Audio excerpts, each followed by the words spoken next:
Welcome back. Our look at small harbours ends here at Porthleven, and I should right away declare a personal interest.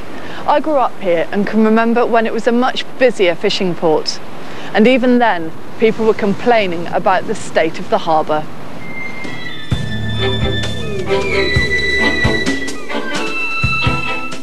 And today most people agree it's never been worse.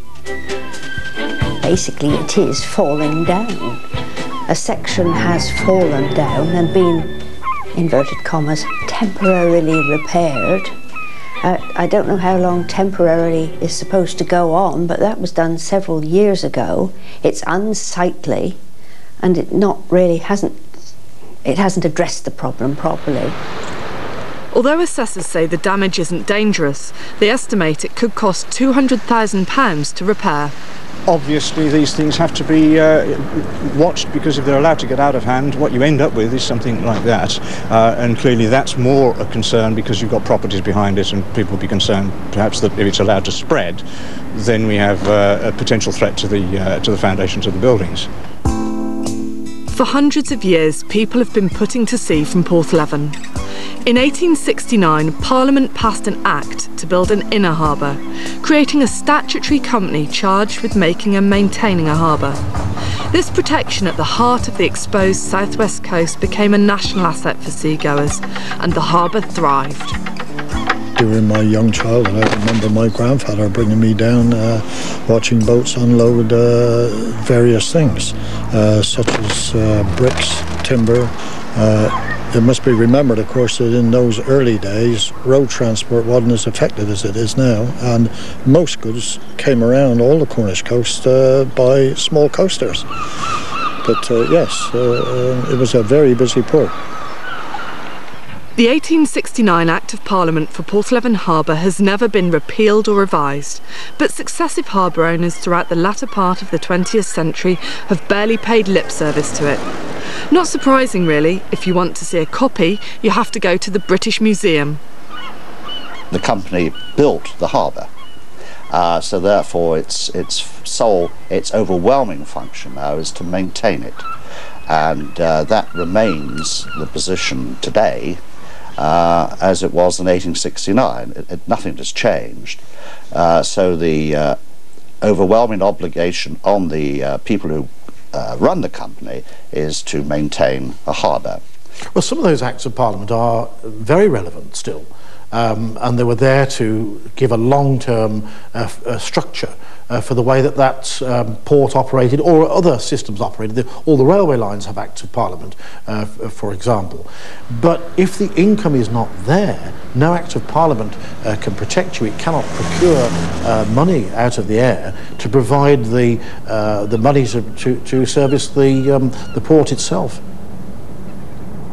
By the late 1970s, the Porthleven Harbour and Dock Company was owned by this man, Trevor Osborne, a millionaire property developer from the southeast. During the 1980s, he had a talent for winning lucrative contracts from the then Conservative government, and the banks were keen to back him. But in 1992, when interest rates reached 15%, Mr. Osborne's golden touch briefly deserted him, and his most high-profile development went bust with debts of £350 million. During this boom-to-bust era, Mr. Osborne's activities at Porthleven went largely unnoticed by people outside the village. This programme has discovered that from 1977 onwards, the company which was legally charged with maintaining the harbour was in fact systematically selling a significant number of its major property assets. By 1991, the company had accumulated a capital reserve of more than £1 million, only a fraction of which was ever spent on the harbour. That's, clearly questionable, I would say, because if you sell something, you make money from it, and the profits should have been, the Harbour and Dock Company Act said the profits should be kept to maintain the harbour, and that's clearly not being done. Well, it does seem as if they have been sold off over the years, of course, and I believe maybe the Harbour and Dock Company is associated with other companies who might come into the picture. Mr Osborne told us that restrictions on leasing the buildings made it impractical for the Harbour and Dock Company to keep them. He did, however, sell a number of properties to his other companies. Each one was valued in accordance with proper principles, and where they were removed from the company, they were removed at market value and the proper consideration paid. So that's the sort of thing that's gone on. And for those people that say I've asset stripped, well, you know, I still own almost all that we bought.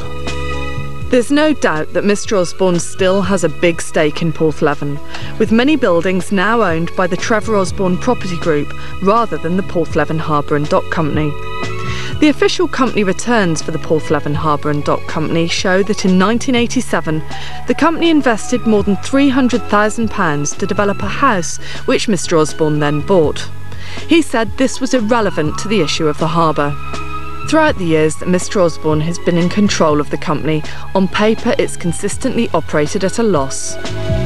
Now, it's simply not a sustainable idea that you can run a business in 2005 against a business plan and template which is 1869. And so what are the responsibilities and what are the difficulties in it? Now, what are the outgoings? I mean, we do have a harbour master, we do have maintenance staff, we do have obligations to deal with all of the problems that arise. We maintain the roads, we maintain the harbour. The losses in the last 12 years have come to about £560,000, even taking account of the profitable years. It's a lot of money to be losing every year, but I love Porthleven and I'm not going anywhere. What's clear from the accounts is that over the years, the Porthleven Harbour and Dock Company has consistently lent hundreds of thousands of pounds to Mr Osborne's other companies.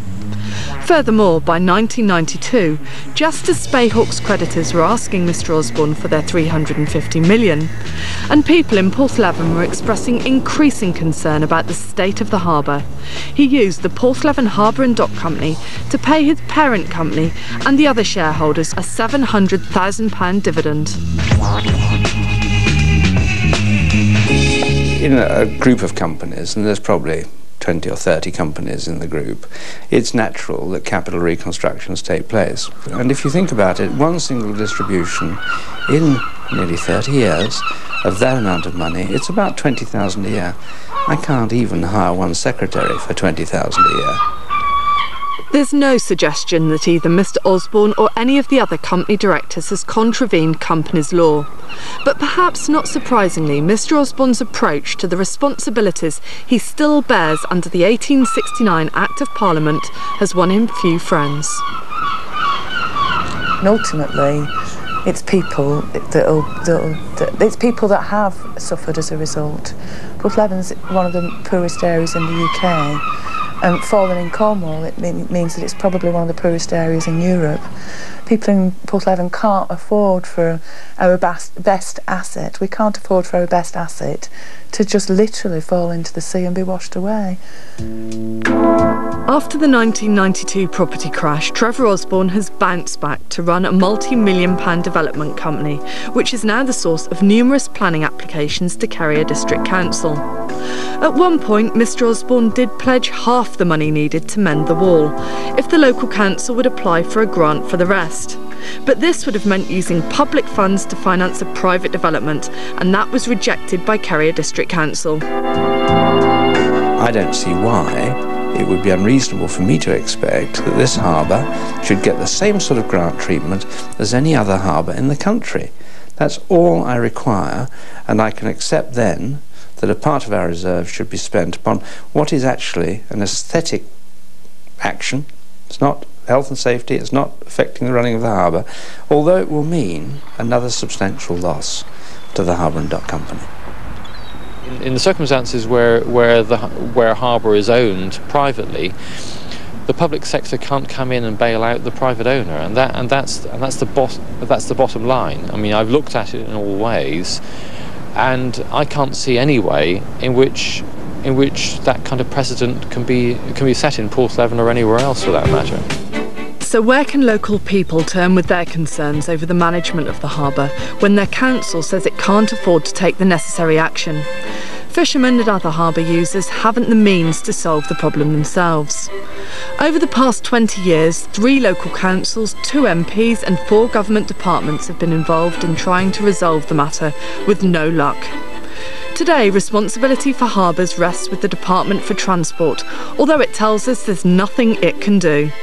The contest between market forces and regulation has only one winner. I think it would be totally unrealistic for the government to take responsibility for smaller ports. There must be somewhere in the region of about 900 smaller ports around the coastline, some of which have no value at all in terms of the economy any longer. I cannot see any government of any political perspective for years to come being in a position to put large sums of taxpayers' money into the maintenance of these small ports. For communities who live around harbours, there's an attachment which goes far beyond ownership of property or land. People care about them regardless of whether they're run by local councils, charitable trusts or multi-million-pound property developers. In today's environment, harbours like this will never be able to pay their way completely. The assets which once might have provided revenue for repair are long gone, but the harsh economic realities remain.